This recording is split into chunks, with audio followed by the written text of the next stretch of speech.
everybody, my name is Robin. I'm from the Netherlands. I hear voices and I'm mentally healthy and I'm happy, like I was back then. That little kid, that's me. And that beautiful lady, that's my mother. I love her very much.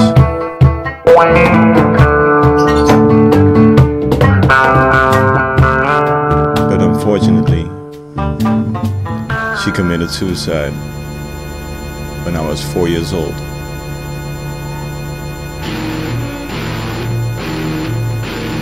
She had a hemorrhage and got half paralyzed, and later on she got very unhappy and she freaked out. They gave her a diagnosis of manic depression.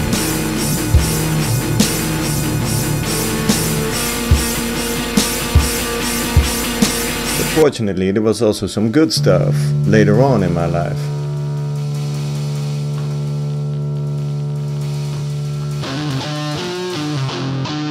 Yeah, y'all.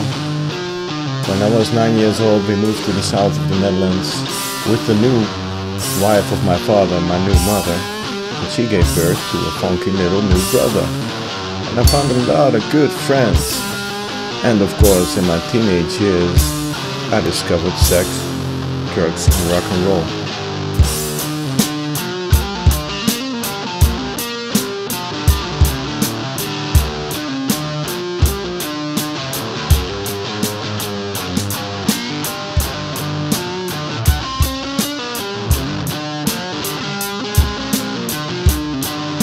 I started to smoke weed when I was 15.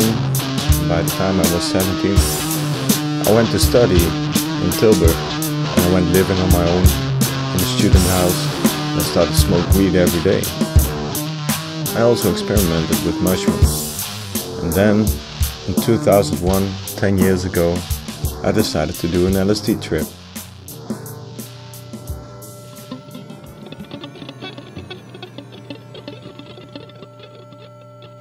This was in a psychedelic hippie artist town near Amsterdam called Ruigoord. I experienced an intense trance with my hands in prayer position while I never prayed before. Walking around slowly, seeing visions. I saw a great white temple near the church. And also, I started hearing voices for the first time.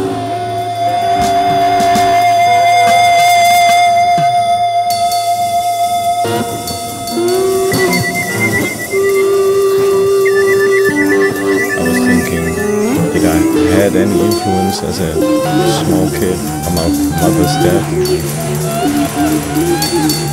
I heard a woman's voice. She was talking in the you form to me, and she said something I would never think. The voice said, "But you didn't kill your mother." I wouldn't think of killing my mother.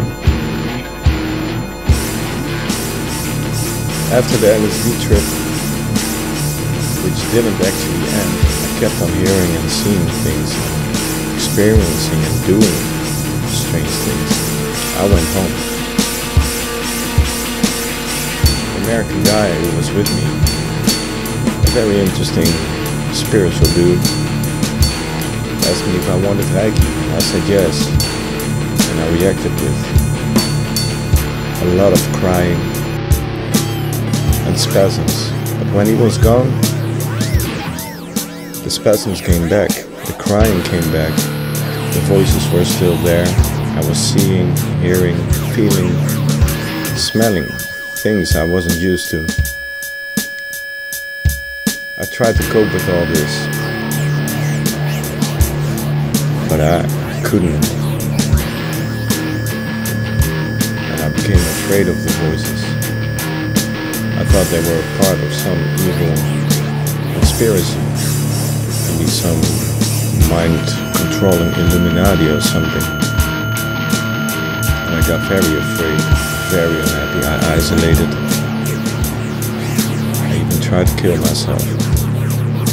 I tried to keep on working, I tried to keep on studying, I studied psychology by then, and I had a great job. I was about to handle the brain imaging scanner in a new institute, but I couldn't. Looking for a solution. I tried to escape this. I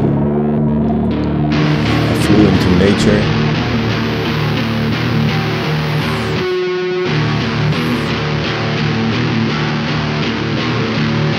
Where could I go? Voices were in my head.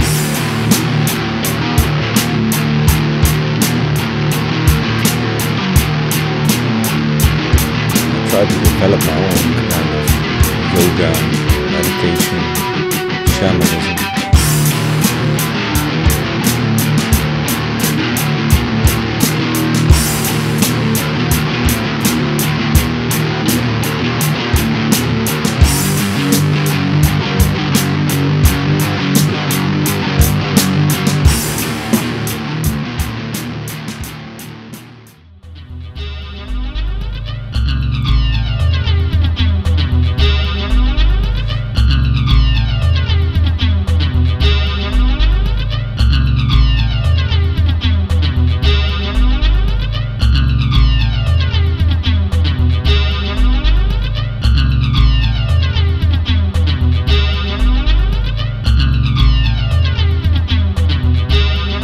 After a while, everybody thought I behaved so strangely.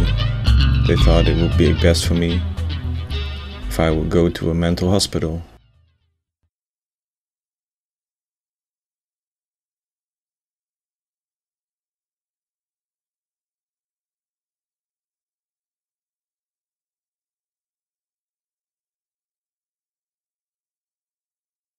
First I was there voluntarily, but later on they locked me up because I didn't want to be there and they were afraid that I would become some kind of homeless bump. So I was locked up for 1 year. What crime do you have to commit to be locked up for 1 year? Only thing I did and still do is think different, have different experiences and different behavior. I got a lot of medicines from the doctors. They made it very difficult for me to feel and think. I became a lot fatter.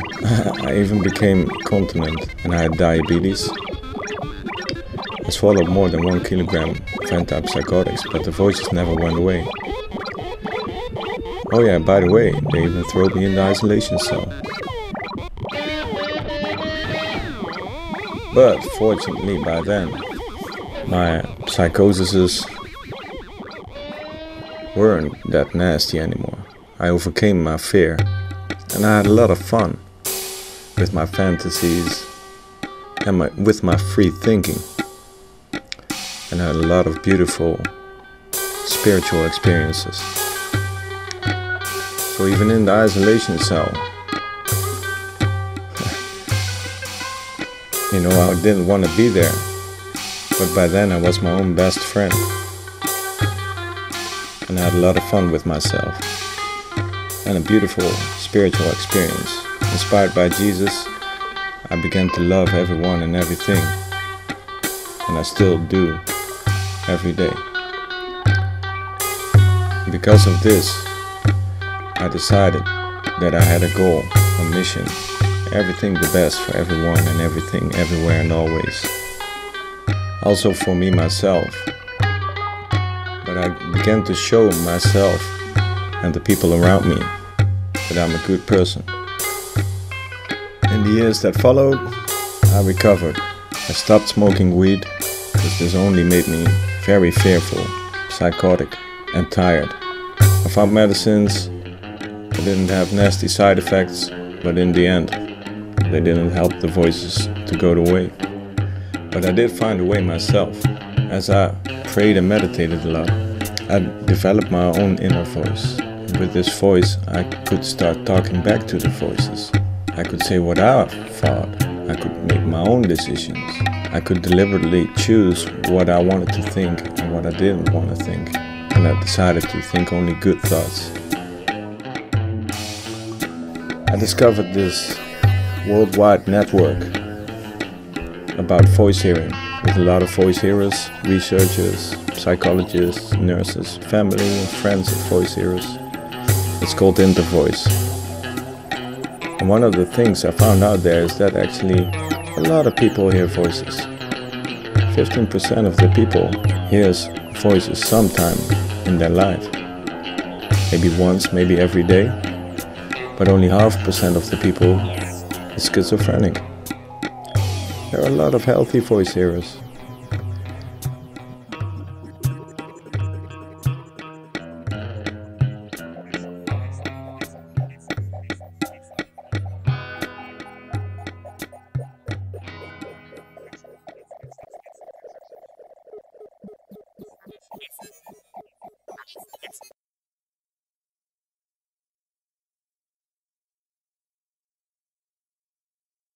I decided to write a thesis about this to finish my bachelor of psychology.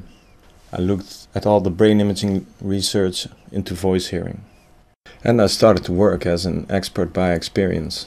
First, I trained nurses and psychiatrists and also students. I told them about voice hearing and about a different way of helping people in psychiatry by listening to them, not locking them up.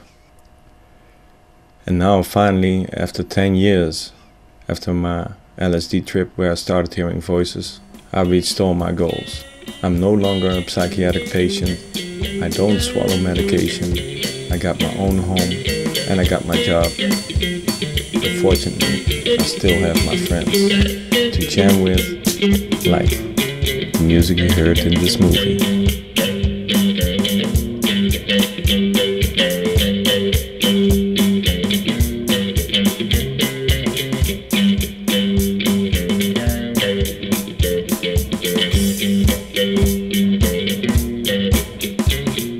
I'm thankful. Hope you like this movie. Hope you learned something. Please take care. Please always be positive. Try and think and do good.